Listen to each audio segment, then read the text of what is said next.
Mga kwento ni Felmo.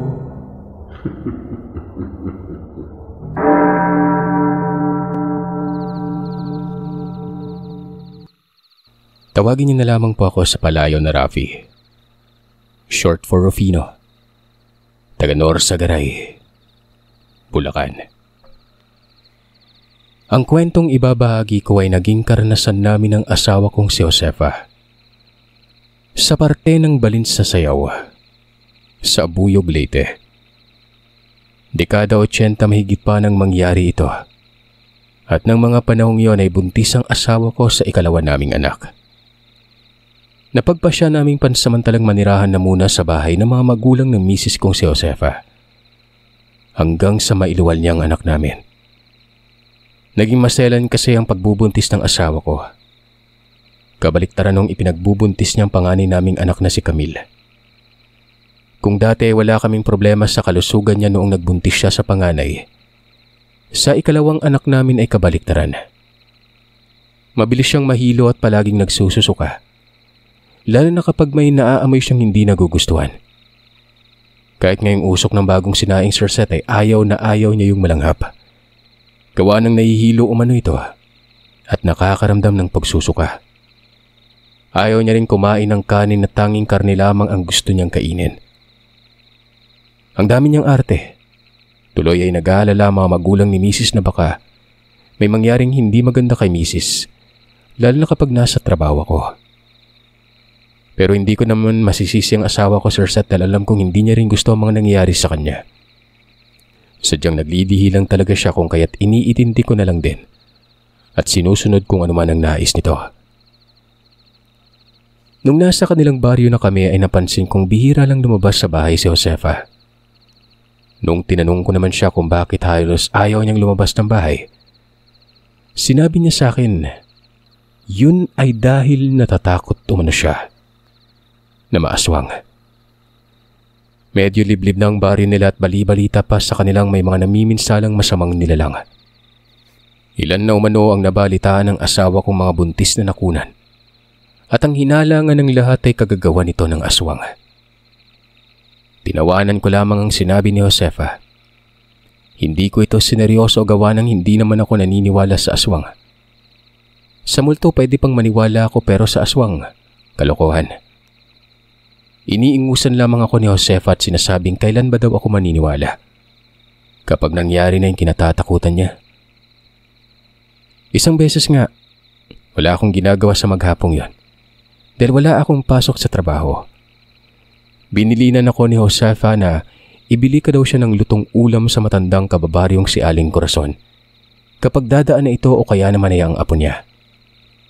Iidlip lamang daw kasi siya ng hapong yon kaya't hindi niya maabangan ng matandang maglako ng lutong ulam. Gaya ko, bagong saltadamang din ang matanda, kasama ng apo nitong dalagang si Primrose. Medyo may kalayuan ng bahay na maglola sa bahay ng mga binan ko dahil nasa dulo kasi ng baryo mga ito. Sinabi ko kay Josefa na baka hindi niya magustuhan ang ulam na binebenta ng maglola. Maarte pa naman siya pagdating sa pagkain. Sayang lang kung sakali mang hindi niya yun kakainin. Sunod-sunod na umiling si Josefa at sinabing hindi umano masasayang ang ulam na bibilhin ko. Kakainin niya yon. Nakita niya raw kasi nakaraan ang kinakain ng kababata niyang si Angela. Nang tingnan niya ang ulam nito ay takam na takam siya gawa ng napakabango daw. Nung tinanong niya si Angela kung saan ito binili ang lutong ulam, ay sinabi ng kababata niyang galing kay Aling Corazon ang ulam na binili niya. Kaya naman ilang araw niya nang inaabangan ng pagdaan na maglola nun. Ang kaso ay hindi niya matsyempohan ng mga ito. Sige, pagdaan ng apo ni Aling Corazon, tatawagin ko. Bibili ako ng ulam. Nagpasalamat si Josefa bago pumasok sa kwarto. Mga bandang 3:00 ng hapon, habang nakaupo ako sa labas ng bahay at inaabangan ng pagdaan ng maglola. Natanaw ko si Amboy, ang kapitbahay naming una kong naging kaibigan sa baryo. Paglapit niya ay tinanong niya ako kung anong ginagawa ko at bakit nasa labas ako ng bahay. Sinabi ko naman sa kanyang inabangan ko si Aling Corazon. Inaabangan? May kailangan ka ba sa matandang yon? Pagtatakang tanong niya. Oo, si Josefa kasi gustong bumili ng lutong ulam sa matandang yun eh. Sagot ko. Oh, bakit doon pa siya bibili? Bagong salta lang yung matandang yun ah. Tsaka hindi natin alam kung malinis ba yung mga niluluto nilang ulam. Baka mamaya niyan binarabara lang pala nila yung mga nilulutong ulam na binibenta. Mahirap na, baka magkasakit pa yung asawa mo. Kaya nga kahit anong pilit na inaalok ng mga ito ng asawa niyang bumili ng mga nilalakong ulam umano, ay mariin niya talagang binilinan ang misis niyang huwag na huwag bumili ng mga paninda ni Aling Corazon. Alam mo pre, huwag tayong basta-bastang bumili ng pagkain kung kani-kanino lang. Lalo na at asawa mo palang kakain. Buntis, di ba? Aba, mahirap na. Dapat mag-iingat tayo lalo na sa mga dayo na hindi naman natin gaanong kilala. Wika niya. Nang mga sandaling yon ay naisip kong tama nga naman si Amboy. Walang nakakaalam kung malinis nga ba ang mga nilulutong ulam ng matanda nun. Dahil sa sinabi sa akin ni Amboy, kung kaya't napagpasyan kong sa talipapa na lamang ako bibili ng ulam at ako na magluluto. Kesa naman malagay pa sa kapahamakan ng buhay na mag-ina ko kung sakali man. Baala na magalit ang asawa ko dahil hindi ko sinunod ang gusto niya. Sa pagdaan ng mga oras, matapos kong bumili sa talipapa at naibigay ko na yun kay Josefa, inaasahan kong magagalit siya dahil hindi ko sinunod ang utos niya. Pero hinayaan ko na lamang ito at hindi na pinatulan pa. Pero kinagabihan, hindi na ako kinikibo ni Mrs. Don. Galit na galit pa rin ito sa ginawa kong pagsuway. Nung kumakain na kami ng hapunan ay narinig kong nag-uusap ang asawa ko at ang binan kong babae.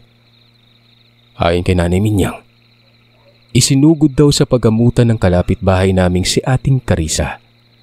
At kaya raw yun sinugod dahil sa walang tigil umano ang paglalaway at hindi tinigilang lantakan ng karning hilaw na kakabili lamang ng asawa nito sa palengke.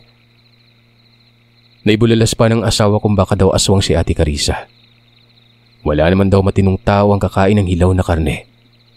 Puwera na lang kung isa itong kanibal o kaya naman aswang.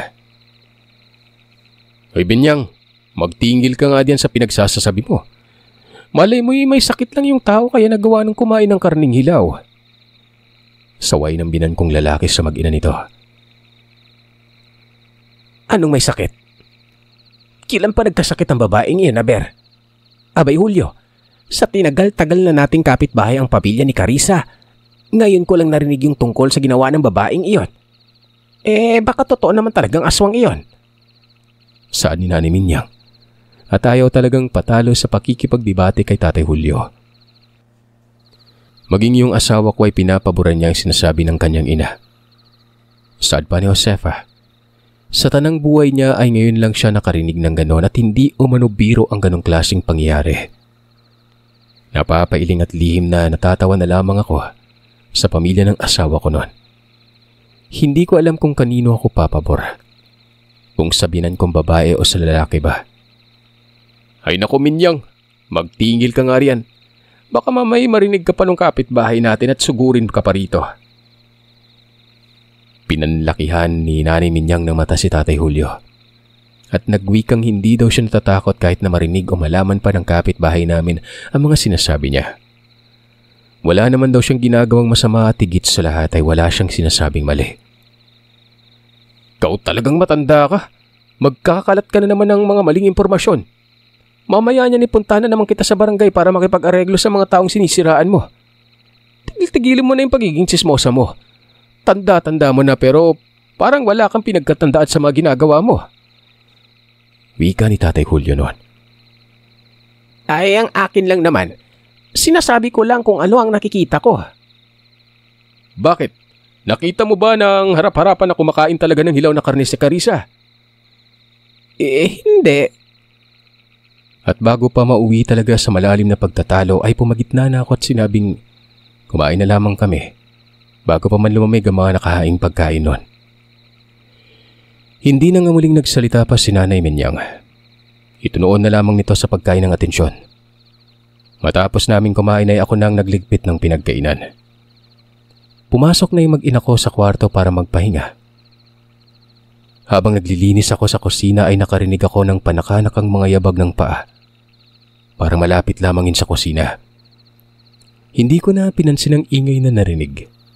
Ipinagpalagay ko na lamang, Sir Seth, na baka aso lamang yun ng kapitbahay at nanginginain ng mga pagkain na laglag sa banggera o lababong yari sa kawayan. Uso pa kasi noon ng lababong yari sa kawayan at sa ilalim nun bakanting lupa na. Kaya talagang hindi maiwasang may mga aso o pusang ligaw ang nagagawi sa silong ng lababo para manginain. May mga nalalaglag kasing tira-tirang kanin o kaya naman ay ulam sa siwang ng kawayan. At yun nga ang pumasok sa isipan ko ng mga oras na yon. Pero noong nasa kalagitnaan na ako ng paglilinis, napabahin talaga ako at kamuntikang maduwal nang makalangap ako ng napakabahong amoy. Para siyang amoy na bubulok na patay na hayop. Ang baho naman nun! Ano yun? Tanong ni Tatay Julio. Nagmadaling pumasok sa kusina at nadatnan niya akong kasalukuyang naghuhugas ng plato. Naamoy mo yun, Rafi? Saan kaya galing yun? Umiling ako at sinabing hindi ko rin alam. Magsasalita pa sana ako pero hindi yun natuloy nang makita kong sumenyas si Tatay Julio. Itinapat niya ang daliri sa bibig niya bilang pagpapahiwatig na huwag akong magsalita. Nakita kong ilang segundong nakiramdam ang binan ko. Naging malikot ang mga mata na parabang may hinahanap. Maya-maya pa ay napansin kong nanlaki ang mga mata ni Tatay Julio na napatitig malapit sa kinatatayuan ko noon. Tay, bakit po? Tanong ko. Hindi sumagot ang binan ko. Nananatiling nakatingin lamang ito na parabang naistatwa ng panandalian. Kung kaya't dahan-dahan kong tiningnan ang gawi kung saan siya nakatitig noon. At noong ngang makita ko na ang bagay na tinititigan ng binan ko, tumindig ang mga balahibo ko sa katawan.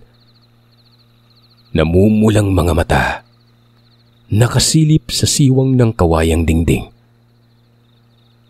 Kasabay nito ay ang pagrinig namin ng mahihinang paghuni na parang tunog na galing sa pato. Medyo paos lang. Sa gulat ko nga at sa kabang nararamdaman na rin, wala sa loob kong naibuhos sa nilalang na sumisilip ang laman ng palangganitang tubig na may nakahalong sabon. Kasabay ng pagbuhos ko ng tubig sa siwang, ay siyang pagsigaw naman ng nilalang na ito. Nakakabing pag-atungal ang narinig namin bago yun mabilis na tumakbo. Rafi, samahan mo ako. Habulin natin yung hayop na yun. Untag na wika sa akin ng binan ko sa malakas na boses. Nakita kong may bitbit na itak si Tatay Julio bago ito tumakbo palabas ng bahay. Nakakayaman ang aminin pero na mga sandaling yon, tarantang-taranta talaga ako at hindi ko na alam kung anong gagawin.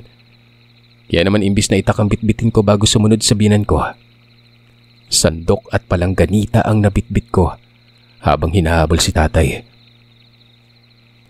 Pagdating ko sa likuran ay nakita kong nakatayo lang ang binan ko at kaharap nito ang may kalakihang pusang kulay itim. Umaangil ang pusang yon na parabang susunggaban niya si Tatay. Nakaawang naman ang itak ni Tatay Julio. Nakahanda ito kung sakali mang biglang sumunggab sa kanya ang nilalang na yon. Nang makita kong dahan-dahan na itong humakbang papalapit sa binan ko habang nakaangil, wala sa sariling mabilis ko itong binugaw. Sa una at pangalawang pagbugaw, hindi yun nakinig. Pero nung inihagis ko na dito ang hawak-hawak kong palangganita at akmang ibabato ko na sana ang sandok, ay doon na ito kumaripas ng takbo papasok sa talahiban. Anak ng, bakit mo naman binato? Konting-konti na lang matataga ko na yun sabi ni Tatay. Tay, susunggaban po kayo Kung hindi ko yun binato, baka napano kayo. Langya naman talaga sambit nito. Habang hinayang ko noon nakalayo yung nilalang na yon. Sa totoo lang, Sir Seth, nung dahan-dahan ang humahakbang yung nilalang papalapit sa binan ko, napansin kong nangatog si Tatay Julio. Hindi nga ito makapagsalita Kaya tinakala ko na pinagsakluban na siya ng takot, kaya ayun. Para maibaling sa iba ng nilalangang pansin ay binato ko ito ng palangganita. Hayaan mo na, di bale. Oras na sumugod ulit dito sa bahay natin yan sisiguraduhin ko talagang tatadtarin ko ng pinong-pino para hindi makatakas. Nagtawanan pa kami ni Tatay Julio nang mapag-usapan namin ng tungkol sa palangganitang ibinato ko. Tinanong niya ako kung bakit sa dinami-raming pwede kong bitbitin. Bakit yung palangganita pa at sandok? Napapakamot na lamang ako sa ulo at inamin sa kanyang natataranta na ako kaya't hindi ko na alam na yun ang nadala ko. Baka sa susunod walis tingting na yung bitbitin mo Ambalusin mo na parang bata yung aswang na makasagupa natin kung magkataon man. Tawa na lamang ang naging sagot ko sa sinabi ng binan ko. Nang gabing yun ay nagsunog kami ni Tatay Julio ng silang tsinelas. Pangontra daw sa aswang ang amoy na nagmumula sa sunog na goma. Hinasa niya na rin ang mga itak para kung sakali mang may bumalik. Siguraduhin niyang nakahanda nito. Gulat naman ang misis ko at ang ina niya nang malaman na may hinabol kami. Nagwika pang binan kong babae na kaya pala may nalangap siyang mabahong amoy nung nasa loob siya nang silid nila mag-asawa. Napagbintangan niya pa si Tatay Julio na ito ang naglabas ng sama ng loob. Pero nang lingunin niya umano si Tatay, wala naman na ito. Yun pala'y lumabas na ito ng kwarto at ay na nga. Pumunta sa kusina at nagtanong sa akin kung anong amoy yung naaamoy niya. Tay, sigurado po ba kayong aswang talaga yung nilalang na yon? Tanong ko, nung nasa loob na kami ng bahay. Hindi pa rin kasi ako kumbinsidong aswang ang nilalang na nakita ko dahil sa hindi ko naman ito nakitang magpalit ng anyo bilang tao. Kaya't may agam-agam pa rin ako sa sarili nun. Anak ng patingkang bata ka. Sabihin mo sa akin, saan ka nakakita ng pusa na halos kasing laki niya yung asong askal? Ako sa tanang buhay ko, minsan hindi pa ako nakakakita ng ganun Subabat naman si nanay. Napahawak sa dibdib habang nagsasalita. Ang sabi pa ng binan ko base sa pagpapaliwanag ng Tatay Julio noon, kumbisito siyang aswang ang kaharap namin. Dahil sa tumanda na lamang umaito sa baryo pero ni minsan, wala siyang nakikitang may nag-aalaga ng pusang ganun kalaki. Kita mo na, tama ako sa sinasabi ko iho. Aswang yon. Malakas ang kutob kong si Josefa at ang batang nasa sinapupunan niyo yung pakay nun. Turan pa ni Tatay. Kinabahan ako nun. Nabahala ako sa kapakanan na mag-ina ko. Kung alam ko lang sana na may aswang sa baryo ng mga binan ko, hindi na lang ako pumayag na pansamantalang makitira muna kami sa bahay nila. Tuloy ay parang nagsisisi ako nun kung bakit hinayaan ko lang na ang asawa ko ang nagpasya sa lahat. Wala sa sariling naihilamos ko ang dalawang palad sa mukha ko. Hindi ko na alam kung anong gagawin ko. Natatakot akong baka isang araw ay may mangyaring hindi maganda sa mag-ina ko noon. Kahit naman kasi sabihin nating salit-salitan kami sa pagbabantay kay Mrs. Hindi naman 24 oras na dilat ang mga mata namin. At hindi rin 24 oras na sigurado kaming mababantay ng asawa ko. Hayaan mo. Maghahanap ako ng pangontra sa aswang para hindi malapitan si Josefa. Pero hanggat wala pa akong nahanap maging alerto tayo lalo na tuwing sasapit ang gabi. Sabi ni Tatay. Siya, sige na. Magpahinga na kayo at hindi maganda sa buntis ang pagpupuyat. Utos naman ang binan kong babae nun. Kinaumagahan na. Sumama ang pakiramdam ni Josefa. Sa hindi mawaring dahilan. Hindi na muna ako pumasok sa trabaho para maasikaso ko yung mag-ina ko. Mga mahigit 1 oras magmula nang umalis sa bahay si Tatay Julio. Pagbalik nito ay may daladala na siyang langis na pinagbabaran ng balat ng ahas. Aniya, matapos inabot ang bote ng langis sa akin ay lagyan ko daw ang tiyan ng misis ko para mawala ang pananakit nito. Gamot yun na binigay pa ng kakilala niya manggagamot. Buti na lang at nagkataong dumalaw ang kakilala niyang ito. Kaya't nagmadali siyang pumunta sa bahay na pupunta ng manggagamot na yun para makahingi siya ng pangontra sa aswang. Sabi ni Kaintoy, Yan daw yung palagi mong gamiting pamahid sa asawa mo tuwing sumasama ang pakiramdam niya. Napaka-epektibo raw ng gamot na yan. Subok na yun ng ibang buntis na malapit sa kakilala kong yon. Nagpasalamat ako at nilagyan ko na nga ng tiyan ni Josefa. Tama nga si Tatay Julio. Ilang minuto pa lang ang nagdaan ay napansin kong pinagpawisan ng malamig ang asawa ko. At pagkatapos nun, bumuti na yung pakiramdam niya.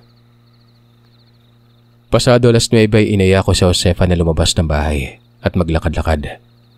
Para naman kahit papano ay maarawan ito at magkaroon ng bitamina sa katawan. Baka kakukulang siya ng bitamina kaya sumasama ng ganun ang pakiramdam niya. Mag-iingat kayo at huwag masyadong lumayo sambit ng nanay sa amin.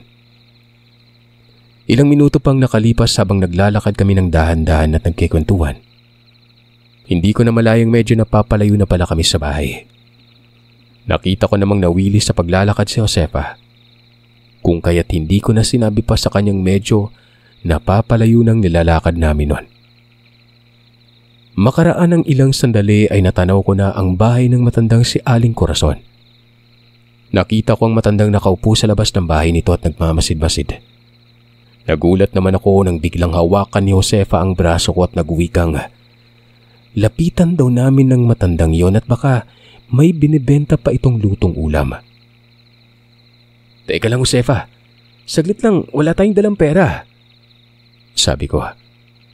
Sinabihan kong mamaya na lang kami bibili. Ako na lang ibabalik para bumili ng ulam nun.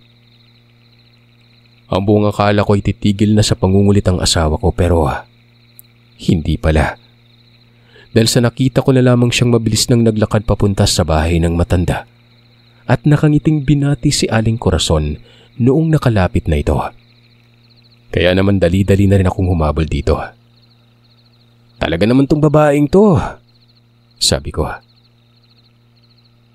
Magandang umaga po Aling Corazon. Pagbati ko sa matanda na makalapit na. Ngumiti ang matanda at binati ako nito pabalik.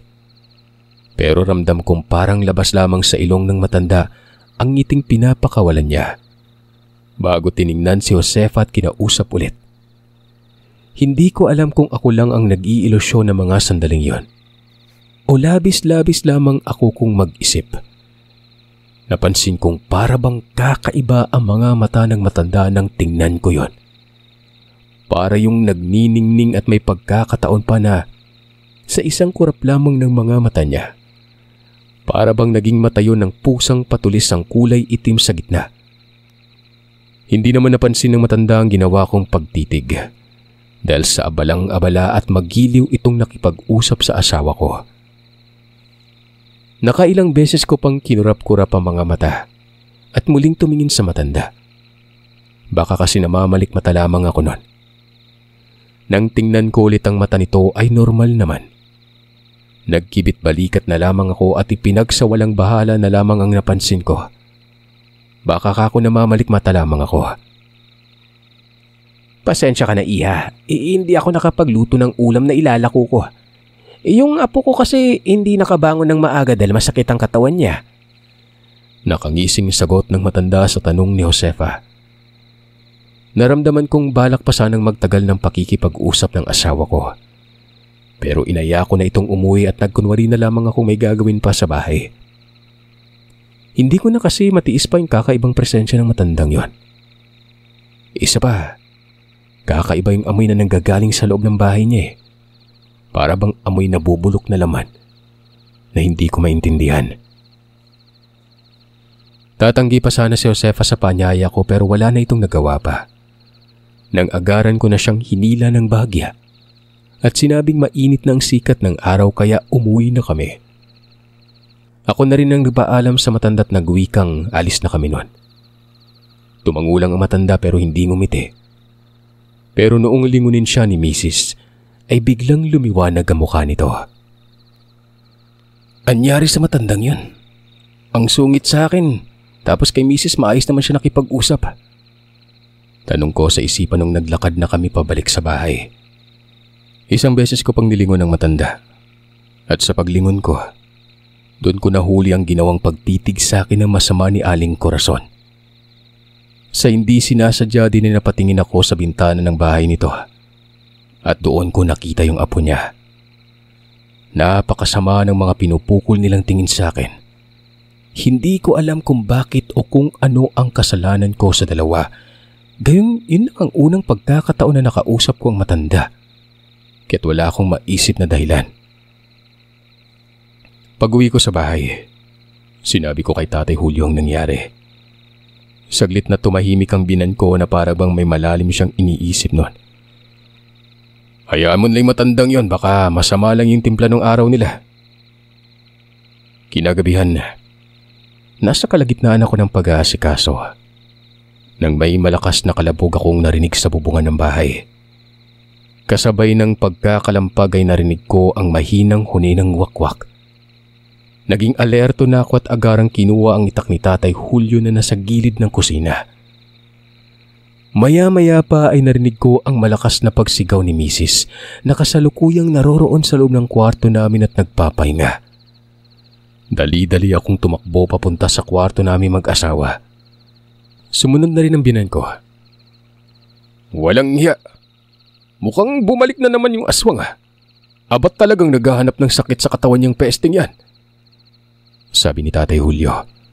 At sinabihan si Nanay Minyang na siya na munang hahawak sa anak ko noon. Nakita kong namumutla at nangangatog si Josefina. Kaya pinakalma ko ito.